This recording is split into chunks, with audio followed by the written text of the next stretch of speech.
हम लोग कवर करेंगे यहाँ पर हाइपर कंजुगेशन।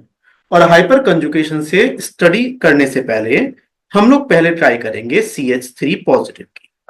अगर आप CH3 पॉजिटिव की बात करते हैं तो कार्बन अगर 3 बॉन्ड बनाता है तो मैं बोल सकता हूं इस पर्टिकुलर पर जो आपका हाइब्रिडेशन होगा वो sp2 होगा, और स्ट्रक्चर रहेगा आपका ट्राइगोनल प्लेनर, और यहां पर आपका एक डंबल प्रेजेंट है। डंबल पर चार्ज है आपका पॉजिटिव।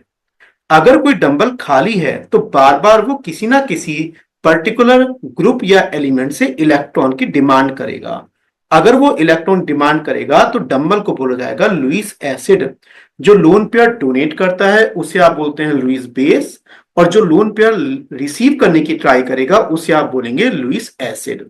अब ये जो ग्रुप बना हुआ है ये बार बार चाह रहा है कि कोई आइएगा और मुझे इलेक्ट्रॉन की सप्लाई कर दीजिएगा। तब मैंने इस पर्टिकुलर ग्रुप को, जिसको आपने कहा CH3 पॉजिटिव, हमने इसको साइड में रख दिया। अब अगर दोबारा से कंपाउंड लिख लिया जाए और बोला जाए ब्लैक कलर से, मैं इसको इन्वर्ट कर रहा हूं, हाइड्रोजन, कार्बन, यहां पर भी हाइड्रोजन और हाइड्रोजन, यहां पर एक डंबल है जो बार बार वेट कर रहा है कोई आइएगा मुझे इलेक्ट्रॉन दीजिएगा। मैंने यहां पर ब्लैक कलर के हाइड्रोजन को हटाया और यहां पर ब्लू कलर के कार्बन को रख दिया और यहां पर लगा दिया H3। क्या आपने कभी ये सुना होगा कि किसी भी कंपाउंड को सिग्मा बॉन्ड के अबाउट रोटेट कर सकते हैं? इसका मतलब अगर मैं इसको रोटेट करता हूं तो थोड़ी देर के बाद जो H होगा ये ऊपर चला जाएगा और ये H पीछे की तरफ से नीचे आना स्टार्ट कर देगा, मतलब लगातार घूम सकते हैं ये। हमने कवर किया था VPT में कि सिग्मा बॉन्ड के अबाउट चीजों को रोटेट किया जा सकता है। तो अभी के लिए अगर मैं इस चीज को मान लेता हूं, कितनी नॉलेज आपके पास है, और मैं इसको रोटेट नहीं कराता, तो मैं क्या बोल सकता हूं कि जो पर्टिकुलर इलेक्ट्रॉन की डिमांड कर रहा है ये यहां के सिग्मा बॉन्ड खींचना स्टार्ट कर देता है। सिग्मा बॉन्ड पहली बार मैं इसको ब्रेक कर रहा हूं, इसीलिए हाइपर कंजुगेशन को कई बार बोलते हैं थर्मोडायनेमिकली अनफेवरेबल। और अगर मैं इस पर्टिकुलर बॉन्ड को सक्सेसफुली बॉन्ड को शिफ्ट करवा देता हूं तो ये पर्टिकुलर बॉन्ड बन जाएगा इधर की तरफ और ये बन गया पाई बॉन्ड। आपने सिग्मा बॉन्ड ब्रेक किया है और आपका बन चुका है पाई। कार्बन के डंबल को इलेक्ट्रॉन मिल चुके हैं तो पॉजिटिव जा चुका है। लॉस किसने किया है? बोलेंगे हाइड्रोजन ने, तो ये बन गया आपका पॉजिटिव। तैयार? क्या यही चीज रिप्रेजेंटेशन यहां पर भी है कि जो सिग्मा बॉन्ड बना हुआ था वो धीरे धीरे पाई बॉन्ड बनाने की ट्राई कर रहा है। सिग्मा से पाई बना है इसीलिए इसको बोला जाएगा हाइपर कंजुगेशन। अब अगर इसके बॉन्ड के ब्रेक होने से पहले ही कंपाउंड टूट जाता तो ये भी तो पॉसिबिलिटी थी कि कंपाउंड ये H ना देके इसके नीचे वाला H दे देता और ये बॉन्ड गायब हो जाता। कितने पॉसिबिलिटी हैं? बोलेंगे कभी नंबर 1 बॉन्ड टूट सकता है, घूमने के बाद ये भी बॉन्ड टूट सकता है और थर्ड भी बॉन्ड टूट सकता है।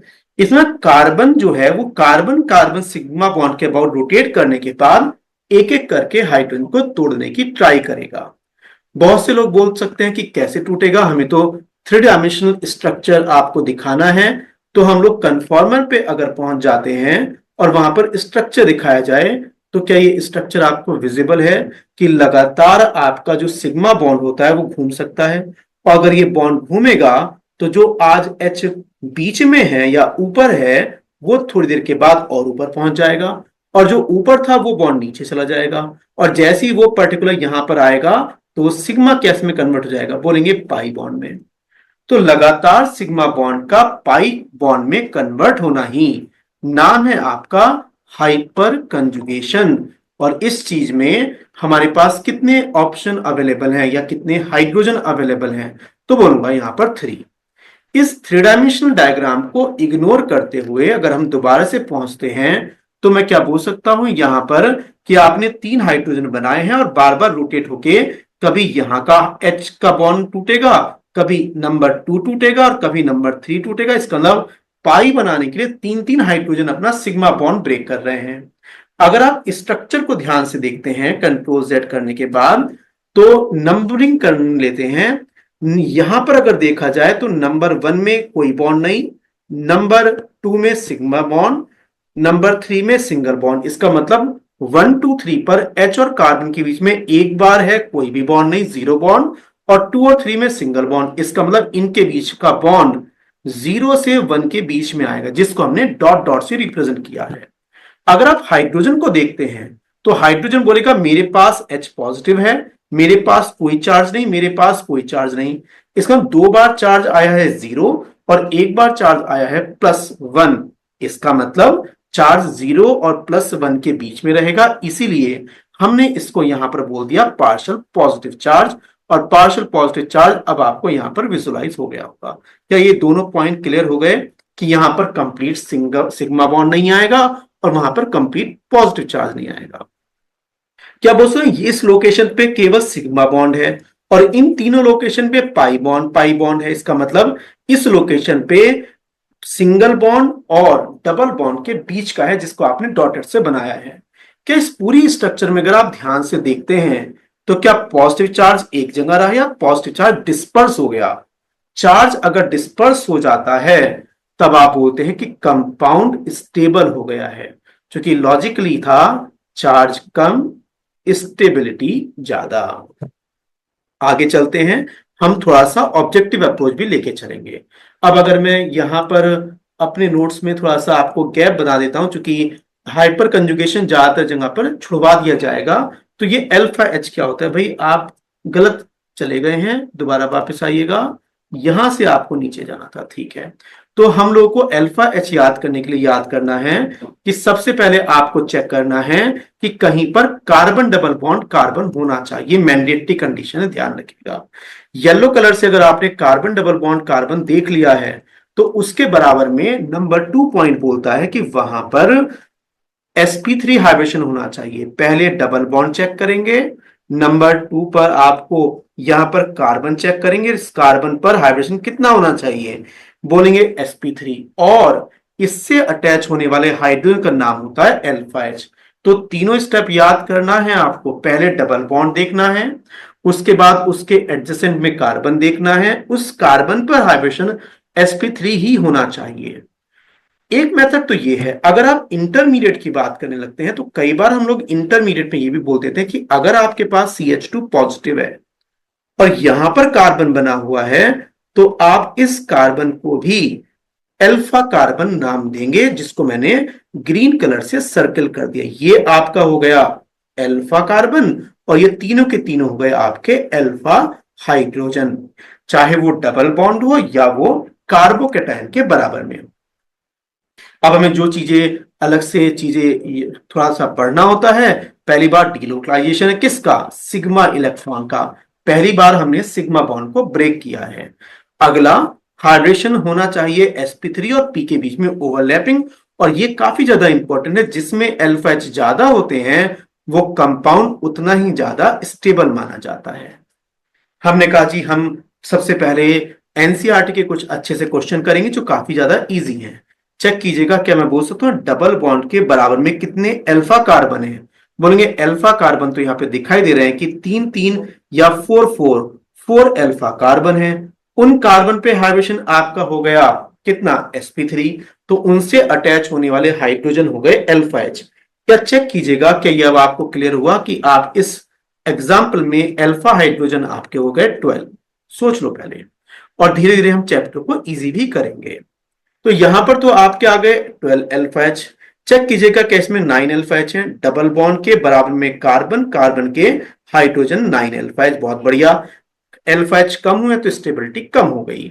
चेक कीजिएगा डबल बॉन्ड, डबल बॉन्ड के बराबर में कार्बन, कार्बन पे अटैच होने वाले हाइड्रोजन कितने अल्फा एच? 6 alpha H. क्या डबल बॉन्ड के बराबर में जो भी कार्बन है उनसे हाइड्रोजन, डबल बॉन्ड के बराबर में कार्बन पर हाइड्रोजन, क्या इन सभी केसेस में 6 अल्फा एच ही आए हैं? तो हम हाइपर कंजुगेशन बिहाफ पर अभी नहीं बोल सकते कि इसमें कौन ज्यादा स्टेबल है। कई बार ये बोल दिया जाता है कि सिस और ट्रांस में ट्रांस ज्यादा स्टेबल है, बिल्कुल सही स्टेटमेंट है। लेकिन कभी भी ये नहीं बोलना आपको कि ट्रांस ज्यादा स्टेबल है। तीनों में ट्रांस ज्यादा स्टेबल नहीं है, ध्यान रखिएगा। ट्रांस केवल और केवल किस में ज्यादा स्टेबल होता है? सिस और ट्रांस में अगर आप कंपेयर करेंगे तभी केवल आप बोलेंगे कि ट्रांस वाला कंपाउंड ज्यादा स्टेबल होता है ड्यू टू स्टेरिक हिंड्रेंस। अगला पॉइंट, हमें आगे चलते रहना है, चैप्टर इजी करना है। अगर आप कार्बन डबल बॉन्ड क्या बोल सकते हो 3 अल्फा H है, बहुत बढ़िया, और इसमें कोई भी अल्फा H नहीं है, 0 अल्फा H। इन सबको 6 अल्फा H वालों को इग्नोर करते हुए मैं बोल सकता हूं जिसमें अल्फा H ज्यादा हुए उसकी स्टेबिलिटी ज्यादा थी। अब हम जो हमारा IIT जेईई एडवांस वालों के लिए है, हम अभी के लिए उनको होल्ड कर देते हैं। हम पहले कुछ क्वेश्चन पे करते हैं इजी मेथड। अगर आपसे बोला जाए कि स्टेबिलिटी कंपेयर कीजिएगा तो बताएगा इसमें कितने अल्फा H होंगे। बोलेंगे अल्फा H का मतलब इसके बराबर में जो हाइड्रोजन होगा उस पर आपको कार्बन देखना है, फिर हाइड्रोजन देखना है। क्या बोल सकते इसमें 1 अल्फा H है। सोचो, अगर मैं दोबारा से हाईलाइट करने लगता हूं इस डबल बॉन्ड को, तो डबल बॉन्ड के पड़ोसी कितने हैं? बोलेंगे ये भी कार्बन पड़ोसी है, पड़ोसी और पड़ोसी। अगर ये सब नेबर वाले कार्बन है तो इनसे लगने वाले हाइड्रोजन, यहां पर लगने वाले हाइड्रोजन होंगे आपके पास 3, यहां पर होंगे 2, और यहां पर भी होंगे 2, और कुल मिला के अगर आप देखते हैं तो आपके पास 7 अल्फा H आ गए। अगर मैं कलर पेन ना यूज करके मैं इसी को बोल देता हूं कि हमने डबल बॉन्ड ऑब्जर्व कर लिया, तो कार्बन एडजेसेंट वाला है, कार्बन और कार्बन। अगर इन सब के मैं हाइड्रोजन भी काउंट करने लगता हूं तो क्या बोल सकता हूं कि इस पर जो अल्फा H आएंगे वो कितने आ जाएंगे? 6 अल्फा H। जिसमें अल्फा H ज्यादा होंगे वो कंपाउंड उतना ही ज्यादा स्टेबल माना जाएगा। यहां तक क्लियर हुआ? क्या कुछ क्वेश्चंस आप खुद कर सकते हैं कि इसमें 1 2 3 में अल्फा H आपको काउंट करने हैं, जिसमें अल्फा H ज्यादा दिख जाएंगे आपको वो कंपाउंड उतना ही ज्यादा स्टेबल हो जाएगा। बिल्कुल सही बात है। अब हम चलते हैं थोड़ा बहुत डिफिकल्ट जोन पर।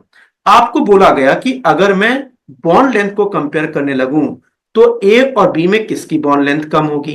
क्या बोलो, ए ऑप्शन में डबल बॉन्ड है, और अगर डबल बॉन्ड है तो बोलेंगे ए ऑप्शन में बॉन्ड ऑर्डर हो गया 2। क्या बी ऑप्शन में ऐसा लगता है कि अगर मैं हाइपर कंजुगेशन बात करने लगता हूं तो यहां पर बैठा हुआ है आपका CH3, और CH3 बार बार क्या करेगा? CH3 बार बार अपना सिग्मा तोड़ के पाई बनाएगा और यहां का पाई चला जाएगा। तो जो पर्टिकुलर रेड कलर से आपको दिखाई दे रहा है कि ये 100% डबल बॉन्ड है या कभी कभी टूट जाएगा ड्यू टू अल्फा H। और अगर बॉन्ड टूट गया तो इसका मतलब है यहां पर बॉन्ड ऑर्डर होगा 1 पॉइंट समथिंग समथिंग। अगर आप बॉन्ड ऑर्डर की बात करने लगते हैं तो बॉन्ड ऑर्डर आएगा ए और बी का ऑर्डर। क्या हमें पता है बॉन्ड लेंथ का ऑर्डर इसका इनवर्स होता है? तो फुल एंड फाइनली आंसर आ जाएगा कि बी की बॉन्ड लेंथ प्रैक्टिकली ज्यादा मिलेगी आपको। अच्छा लगा तो बहुत अच्छी बात है, आप इन सब का प्रिंट आउट ले सकते हैं। अगर मैं नेक्स्ट एग्जाम्पल की बात करने लगता हूं तो हमने सबसे पहले तो ए ऑप्शन को डिलीट कर दिया, और डिलीट करने के बाद हमने कहा कि अगला क्वेश्चन अगर देख करते हैं तो दोनों में हाइपर कंजुगेशन है, किसमें ज्यादा टाइम सिग्मा बॉन्ड ब्रेक होगा? चेक कीजिएगा, हो सकता है कि अब आपको ये क्वेश्चन इजी लग जाए। क्या मैं बोल सकता हूं यहां पर जो आपके दो हाइड्रोजन है बार बार अपने सिग्मा तोड़ेंगे और लगातार ये अपना पाई बॉन्ड बनाएंगे, तो यहां का पाई बॉन्ड टूट के वापस आएगा। इसका मतलब ये जो डबल बॉन्ड है वो 2 टाइम्स टूटेगा। और ये बॉन्ड बोलेंगे, अगर आप देखते हैं तो यहां पर कितने हाइड्रोजन है? 3 बार। और अगर ये 3 हाइड्रोजन है तो 3 बार ये सिग्मा टूटेंगे और वो अपना पाई बनाएगा। इसका मतलब ये जो बॉन्ड होगा पाई का ये 3 बार टूटेगा, तो इसका मतलब किसमें सिंगल बॉन्ड कैरेक्टर ज्यादा आएगा? तो बोलेंगे इसमें सिंगल बॉन्ड कैरेक्टर ज्यादा आएगा, और सिंगल बॉन्ड कैरेक्टर ज्यादा आने से इसकी लेंथ बढ़ जाएगी, क्योंकि डबल बॉन्ड जिसमें कैरेक्टर होता है उसमें बॉन्ड लेंथ कम मिलती है। ये उम्मीद करते हुए कि दोनों लॉजिक आपको समझ में आ गए होंगे। प्रैक्टिस करनी है, प्रैक्टिस से ही बहुत सारी चीजें सॉल्व हो जाती हैं। अब बात करते हैं उन बच्चों के लिए जो नीट और जेई मेन की प्रिपरेशन नहीं कर रहे हैं, केवल एडवांस वाले बच्चों के लिए। बाकी लोग इसको स्किप कर सकते हैं, बट मैं स्किप नहीं कर सकता क्योंकि कुछ लोग बच्चों को ज्यादा पढ़ना होता है।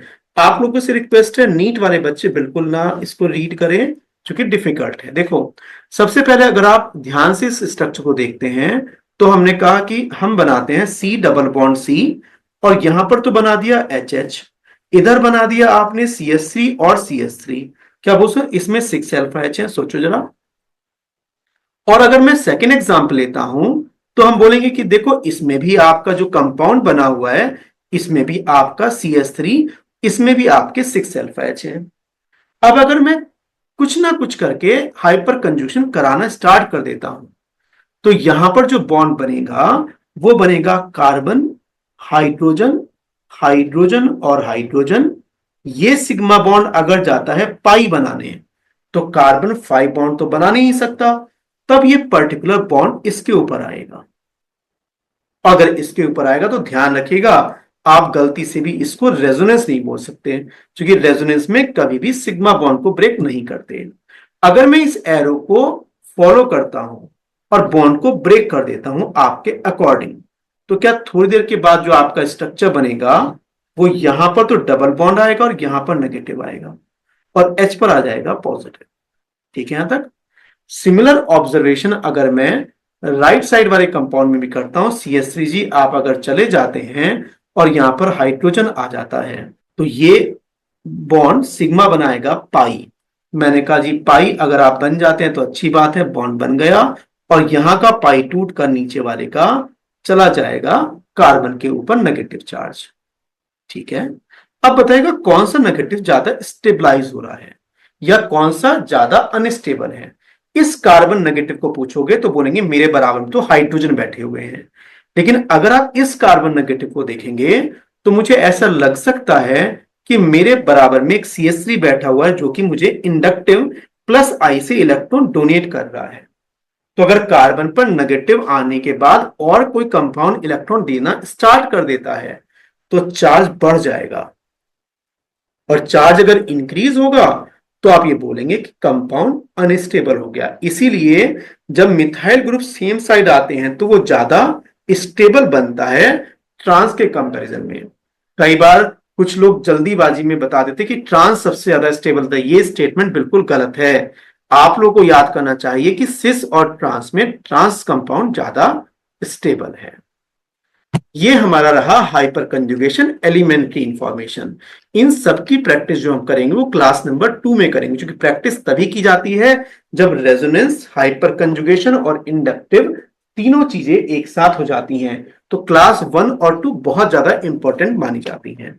अब अगर बात करने लगे जो हम लोग कवर करते हैं चैप्टर को लॉजिकल बनाने के लिए, अगर आप मिथाइल पर बेंजीन पर अगर आप मिथाइल ग्रुप लगा देते हैं, जिसको बाद में हम कुछ अलग नाम देंगे, क्या मैं बोल सकता हूं यहां पर अगर डबल बॉन्ड होगा तो डबल बॉन्ड के बराबर में कार्बन sp3 है, तो क्या इस H को बोला जाएगा अल्फा H? बोलेंगे बिल्कुल सही बात है। तो हमने कहा अगर ये अल्फा H बॉन्ड ब्रेक हो जाता है, अल्फा हाइड्रोजन अगर ब्रेक हो जाता है, तो क्या बोल सकते हो यहां पर आपका बनेगा जीरो बॉन्ड और यहां डबल बॉन्ड आया तो यहां पर नेगेटिव आ गया। और जैसे ही नेगेटिव बना तो उसके बाद आपने पढ़ा होगा कि रेजोनेंस जैसे आप घुमाते थे कि ये जाएगा लोन पेयर पाई बनाने, तो ये पाई लोन पेयर क्या नेगेटिव यहां पर आ जाएगा। फिर से आप बोलेंगे भाई मैं जाऊंगा बॉन्ड बनाने के लिए, आप यहां पर पाई बॉन्ड को तोड़ के चार्ज लगा दो, और अगर ये दोबारा से आगे जाता है तो बोलेगा पाई बॉन्ड, चलो सिग्मा बॉन्ड बनाते हैं, और कुल मिला के फिर से स्ट्रक्चर बन जाएगी। तो टोटल स्ट्रक्चर कितनी आ गई? बोलेंगे टोटल स्ट्रक्चर आ गई आपकी 5। ये बिल्कुल ऐसे ही लगता है जैसे कि रेजोनेंस इन फ्यूचर हम लोग कवर करेंगे। हम ये कहीं नहीं बोल पाएंगे कि 1 और 5 सेम स्ट्रक्चर है, क्योंकि 1 में जहां सिंगल बॉन्ड है बेंजीन के अंदर, 5 में वहां पर डबल बॉन्ड है। इस कंपाउंड को अगर ध्यान से देखा जाए तो येलो कलर में जो बॉक्स्ड आपका स्ट्रक्चर है ये आपको याद करना है। अगर कभी बेंजीन के ऊपर आपने CH3 ग्रुप लगा दिया तो क्या मैं बोल सकता जहां पर ग्रुप लगा हुआ है उसके बराबर में आपका अल्फा पर कार्बन पर नेगेटिव चार्ज आया है, चेक करो।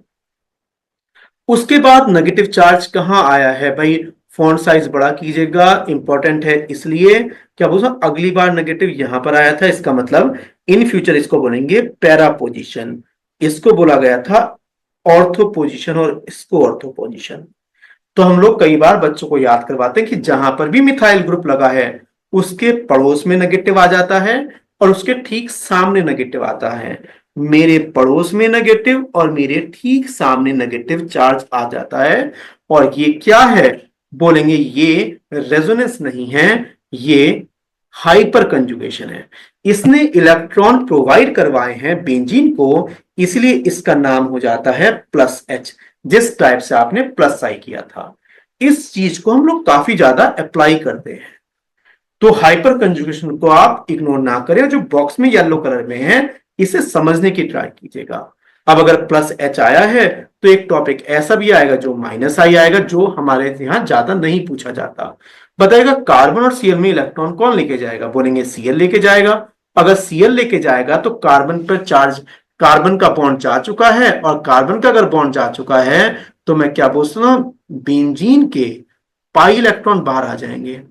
और जैसे ही बेंजीन के पाई इलेक्ट्रॉन बाहर आएंगे तो यहां पर आ जाएगा पॉजिटिव, यहां पर आएगा, उसके बाद घूमने के बाद पॉजिटिव, और उसके बाद यहां पर आएगा पॉजिटिव।